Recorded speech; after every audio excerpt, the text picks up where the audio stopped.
Now, I agree with Engineer Kitem about the way he's ranking it, but we also need to think about the developers who are remain, the developers who are not able to do things, and they are actually convinced by the contractors. I said, Engineer Kitem was saying, sometimes I told you are using very high reinforcement. We have been using Y12. Somebody is using this engineer is giving Y20.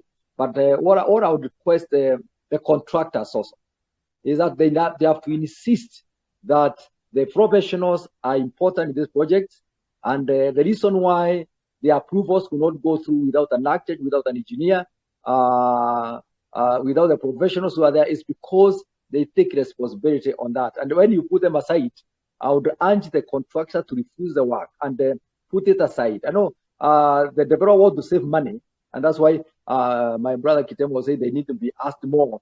But some of them, when they go to court, I've gone to court severally, and they claim the arraignment. They claim me. I gave professionals to do my. I gave an architect. I gave an engineer. I gave a contractor to construct for me a building. I'm a arraignment. So where do I come in? These professionals misled me, and maybe sometimes he's the one who pushed them to reduce the enforcement. So I would the first person because he's the one on the daily basis on the ground. That's the contractor. He needs to take a stand, his professional stand, and agree that he will not go to change any specification given by the engineer. And I have some contractors who come and tell you, even when I look at you are doing your engineer, there are some things I'm not sure about. Can you explain? So the engineer can also counter check.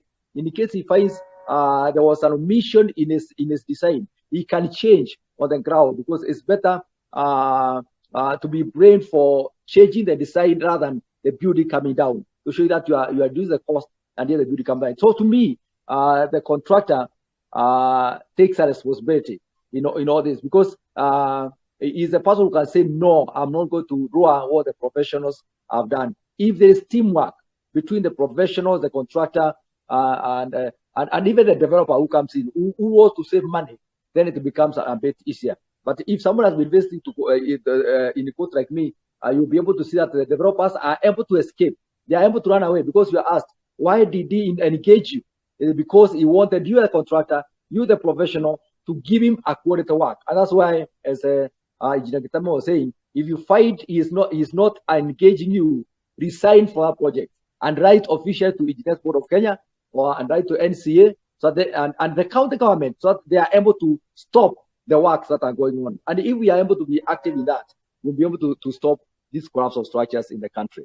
But to me, the contractor needs to up their game and even stop doing the work. If the owner is trying to push them to do just on the things.